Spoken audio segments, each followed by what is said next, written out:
So, did you ever have a relationship in high school where you were like, but like I I'm pretty sure that I can change them. Like I'm the one to change them. Oh, yeah. We've all Still, been there, like right? in all relationships, sometimes. Okay. Let's dig into this one. Welcome to It's a Mental Thing, the podcast that dives deep into the power of the mind and the heart of mental health. Whether you're navigating life's challenges, seeking balance, or simply curious about how to care for your mind, you're in the right place. Each week, we explore stories, strategies, and expert insights to help you build resilience, find clarity, and embrace a healthier you. So take a deep breath and let's journey together toward a brighter, more mindful tomorrow. Welcome to It's a Mental Thing, because your mental health matters. Why do you think that we think we can change people? Well, That's a loaded question, I know, yeah. but honestly, I mean, because we think that we can. Yeah. In romantic relationships and family relationships, we're like, well, we can change them. Yeah. Right? I think a lot of that has to do with the people-pleasing personality traits that a lot of people have. It's not a bad one to have, but we have to be very careful with who we're pleasing, right? So people-pleasing tends to be a trait that a lot of people have, and some people will admit it, some people will not admit it, but people pleasers want to make sure that everybody's okay. But when we're wanting to change someone, usually we're talking about a romantic relationship. Right. But sometimes it's families, sometimes it's friends. But what we have to know about people is people who can't commit tend to think that every disagreement is an argument. People who lack accountability often view every piece of feedback as an attack. It doesn't matter if it's corrective criticism or anything. They think you're attacking them. Right. And then people with little to no self-awareness of like who they are will see like you setting a boundary as betrayal. And most of the time, people's behaviors reflect their own struggle. So if we're talking about the people we are wanting to fix, that's them, right? So they have their own struggle and they don't even have a sense of self-awareness. And so if we're thinking about fixing those kind of people, the truth is that we cannot change a human being at all. We just, it's impossible. And it isn't until that person wants to change that they will change. But we have that need and that want to fix them and that want to change them, which actually is a lot of things that people bring into therapy. They think coming to therapy is, oh, she can change them. Whether it's a spouse, whether it's a kid, whether it's I'm coming in to talk about my friend issues or I'm coming in to talk about my spouse issues or my kid issues, they think someone else can change them. Right. But we can't. We can't change anyone in any form. Want to. They have to want to. And a lot of times I will tell my patients things like, well, why do you want to change someone who has hurt you so badly?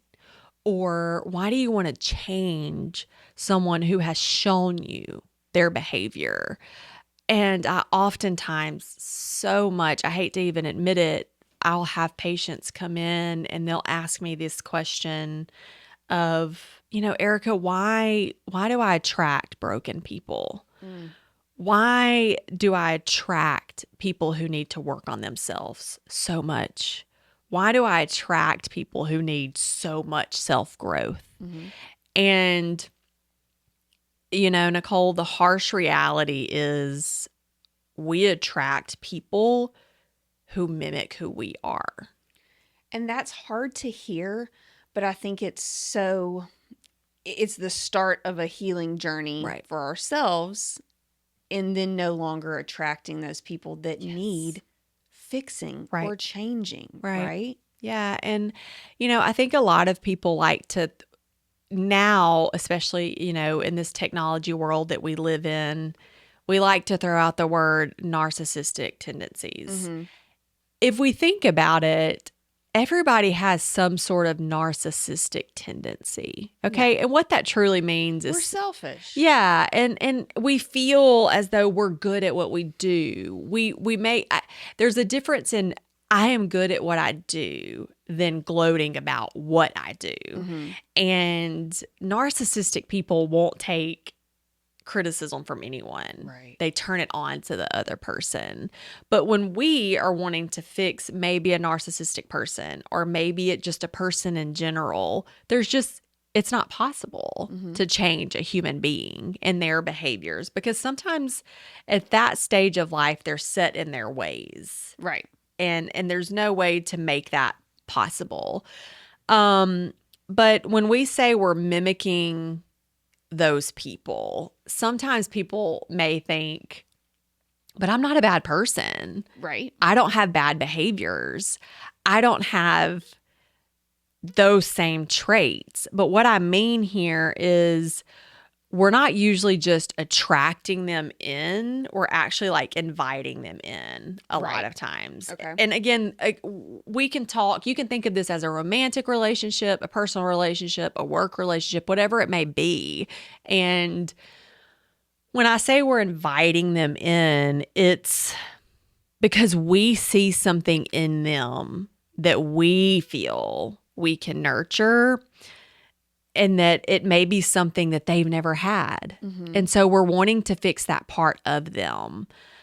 But a lot of times that's only because that part of life is familiar to us and who we are and maybe how we grew up or what our relationships were like as teenagers. You know, we're very different people than who we were as like 17-year-old Nicole or 17-year-old Erica, where we felt like maybe everybody wanted us or maybe nobody wanted, whatever it may have been for your story is who you were then isn't who we are now. Right. But those traits within us can still be very strong as far as like, how can I fix them? Yeah. How can I change them? And what does that look like to you as far as like fixing someone else? Like when you think that? I mean, when I'm thinking of fixing someone, I need their behaviors to change. I mean, I need them to do a complete 180 on behavior changes. Yeah. That's what fixing them would look like to me. However, what I'm hearing from you is it's not me who can do the fixing, but I need to fix something within myself. Right. In order to handle it differently, maybe. Yeah. And I heard you say like it's something I need them to do. And sometimes it makes me wonder if it's something I want them to do. Like, is it I want them to change for me or I need them to change for me?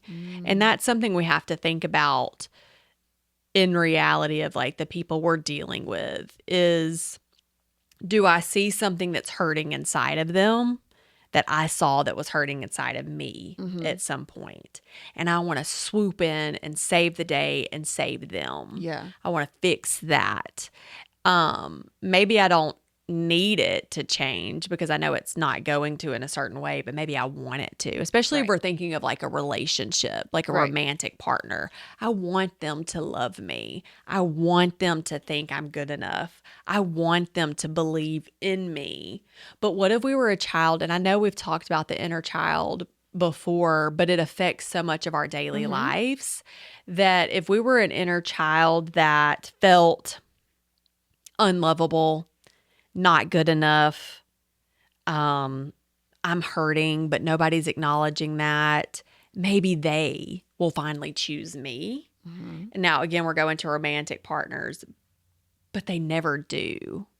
And it's because we are, in our mind, we've gone in and we've saved and we've fixed and we've worked on the broken pieces. But when their behaviors, like you said earlier, are showing us, that's what we have to really, really remember when we say, but I want to fix them, or but I think I can change them, is what are their behaviors saying to us? Because behaviors speak volumes. Yes. Someone can show us who they are by their actions immediately. Now, when they tell us who they are. People can tell us who they are all day long. People can tell us what we want to hear all day long. And that not be the truth, or that not be the true them. Right. But if their behaviors start coming out, that's all we need to see. Actions speak, right? Yes. Yeah. And so when we look at it from that perspective, and our inner child has learned how to kind of survive by being what other people need in life, or by believing that love and compassion had to be earned, that to me, if I'm feeling that love had to be earned my whole life, I'm feeling that to this day around the people around me. I want them to love me. Friends, coworkers, a spouse, a romantic partner. But that's not how a relationship should form from guilt or shame from us. Right. Because we don't need to go into any kind of relationship feeling like I need to change someone to love me, feeling like I need to change someone to see me. That needs to already be spoken or shown. Yeah. Now, again, spoken is one way, but what are they showing you? How are they showing you that they're changing? Right. You know? Biggest thing. Yeah, is if they're showing me that they can change as far as their behaviors go, perfect. If they're only telling me but their actions are showing different things, then why do we bother with continuing what that relationship might look like if that's who they are? Right. I see this a lot, especially in young relationships. Yeah. You know, people who want to be in this relationship with this guy or this girl, or, you know, even adult people who want to be in this relationship, but it's going nowhere. And they say, but I think I could, I think they'll change for me. And to me, that is just a red flag, because then as the person that they're coming to for help, and as the person they're coming to for guidance, you know, my question always is like, well, why do they need to change for you? What are you doing to cause them to not want to change? And a lot of times that conversation turns into a very emotional one, because if there's an emotional connection somehow, again, romantic, just friends, coworkers, if there's some sort of emotional connection with this person you're working with, and their behaviors are just always toxic or not kind of giving you the same vibe you're giving them, there has to be some sort of ground where there's a 50-50 or a middle ground for these people. Yeah. And I think a lot of people forget that in relationships in general, whether it's a friendship that has to end or that needs to end because we're going separate ways, or a relationship where growth is happening on one side and growth isn't happening on another side. But to come together, there's a difference in coming together and working together to change together. But to sit and believe, let's just go into a scenario of, I am very attracted to this male or this female, and I want to be in a relationship with them, and we have good conversations, but they're an alcoholic. Okay, so there's this problem, Right. and our solution is, but if I come into their lives, maybe they'll change. And that's it's a dream world, and it's such a fantasy, and it's great to think that there's this connection that's been made, and they've told you that they will change. Right. But their actions have to show you, are they actively getting help? Are they actively trying to get into recovery? Are they actively willing to stop drinking? And again, I'm just using drinking for an example, but there are so many other things that people could say, I'll do it. It can't just be a wishful thought or wishful thinking on our part. It has to be actions speaking. Right. Yeah. And then, you know, I want to talk to us people pleasers. And I say us because I acknowledge that I am one, and I'm a helper as a profession. I'm not as much of a people pleaser as I used to be, because I have realized I cannot change a human being, Yeah. but our instinct is to put others first. Mm-hmm. And so the fact is that, you know, like I've said earlier, not that we just can't change another person, but it's actually it's just impossible. Yeah. And it's draining our energy, our emotional energy. We've talked before about pouring into each other's cups and pouring their selves into us and it making it kind of a balance. But if my cup is empty because I've been trying to put all of my energy into changing this other person, Right. changing their values, changing their morals, changing their emotions, changing their actions, I'm empty. They're full, right? They're full of, I've got all of her energy. I've got all of his energy. I feel good. Right. Right. So the people pleasing trait is now left depleted and the energy is now left depleted and left feeling, am I worthy of this person changing for me? Yeah. Is it worth me continuing to try to change this person? That's the question we've got to get to in this situation. Is it worth me using all of my energy, me using all of my time, me using all of me to give to them in order for them to change, even after they've shown us who they are? Right. Again, they've told us they're going to change. Why haven't they? Again, that goes into a human being changing when they want to change. And when we finally step back, and if I go back and look at younger Erica, and I felt that in some point of my life, I had to feel like love had to be earned, or I wasn't good enough, or I had to do X, Y, and Z for somebody to like me, for this friend group to invite me in, for this certain person to invite me over for a sleepover. If that was how I grew up, then my inner child and my inner self is kind of broken as well, which is why we mimic these people of who are broken people, and we go in and we see they were probably hurt and I was hurt in that same way. And I bet I know what to do to help change them. I bet I know what to do to help get them the help they need. Yeah. Unless they've asked for it, unless they've admitted it, unless they have accepted where they are in their lives, how are we going to swoop in and save the day, you know? Yeah. And Yeah. it's really hard in relationships or young relationships or friendships too, to see, okay, this isn't where I'm supposed to be. This isn't the friend group I'm supposed to be in. This isn't the relationship I'm supposed to be in. And that takes growth too. That's exactly what I was thinking. It takes growth, it takes maturity, and it takes therapy too. I mean, therapy is helpful in that getting you to see the other perspective and getting you to see the growth that needs to happen within you versus you choosing to help someone else grow, right? Right. And that, because that's what we want to do. Like I said, that's our first instinct is to try to swoop in and help.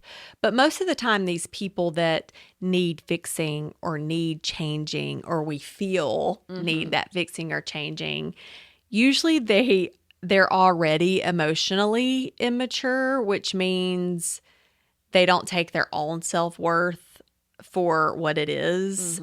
They're not owning up to their emotional lack of maturity, which is why we call them emotionally immature. They're not fully ready for that change. And so there are a couple of things we need to stop doing. And the number one thing is stop being the hero. Yeah. You know, we do not have to save them. We're not saving them. We shouldn't be trying to save them from their own actions. Right. So we're not the hero here. So stop trying to be. That's the number one. Number two, if they continue to just misunderstand who you are as a person, and they're dead set on that, like there's no change there. They're misunderstanding us. There's not an understanding between the two of us. they are only seeing their own self-perception. Yeah. And so their perspective of life is the only thing they understand. Mm-hmm. So again, that's their behavior and that's their action. They're not meeting you where they are. So trying to find that understanding and accepting that understanding. Mm-hmm.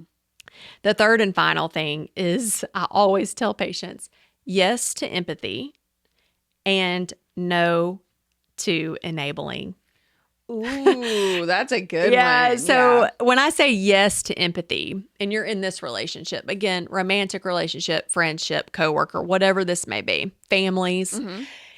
yes to empathy is, I understand you're upset. How can we work on this together? Yes. Yes. Okay. What can we do about this? Empathy. No to enabling. Let me handle that for you. Let me see if I can fix that for you. Mm-mm. How can I do that for you? Right? Mm-mm. So when we do that, we're continuing to allow them to think life is just happening to them Right. and not life is happening. We're enabling the fact that, hey, all these bad things are just happening to you. To you. Yeah. And that's not our goal of being able to be with someone. If life is just happening to them, they're always just going to play the victim. Sure. And that's one thing in life you don't want to get stuck with, is trying to be the hero, trying to be the one who's always understood, and trying to be the one who's always giving enabling behaviors, because that person then they're cut off the hook. They don't have any responsibility, and they're like, oh, this happened to me and I'm the victim. And then we're stuck with, again, wanting to fix and change. Mm-hmm. And that takes our energy and it just depletes us. And that's not a way of living, or living a happy life. Yeah. Therapy would be very helpful for someone like this. Right.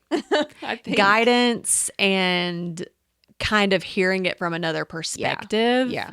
Because again, when you want to swoop in and help and save, I get it. I understand. Yeah. But until you understand that people's behaviors are showing you who they truly are, rather than their words, there has to be acceptance there. There has to be growth there, and emotional maturity, not emotional immaturity. Empathy, not enabling. Absolutely. Good words. Yeah. Be sure to follow our podcast on your favorite platform or find us on YouTube. Just a quick note. It's a Mental Thing is here to inform and inspire, but it's not a substitute for professional medical advice. If you're facing a mental health challenge, we encourage you to seek help from a licensed therapist like Erica or a healthcare provider.